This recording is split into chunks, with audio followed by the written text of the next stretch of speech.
Le parquet fédéral a ouvert une enquête sur de possibles crimes de guerre commis par un jeune sniper belge dans la bande de Gaza. Le citoyen originaire d'Uccle est âgé de 20 ans et il est membre de l'armée israélienne. Mathieu Collard. Voici l'unité d'élite de l'armée israélienne. Elle s'appelle Rephaim, fantôme en hébreu. Au cœur de cette unité, Alon, un jeune belgo-israélien de 20 ans, originaire d'Uccle. Le parquet fédéral a ouvert une information judiciaire à son encontre.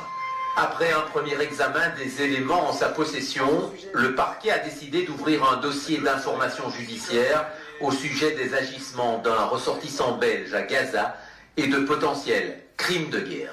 Le ministre de la Justice a confirmé l'information devant la Chambre des représentants. C'est une personne ayant la double nationalité qui ne vit plus dans notre pays depuis février 22 et qui aurait déménagé vers Israël, comme vous le dites.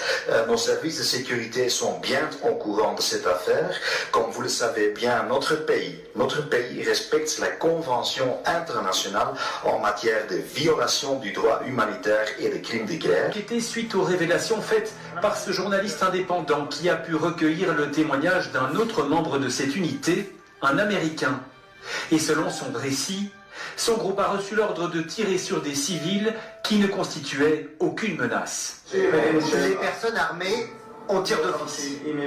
Pour les autres, si ce sont des hommes dans une zone de combat et en âge de se battre, on tire aussi.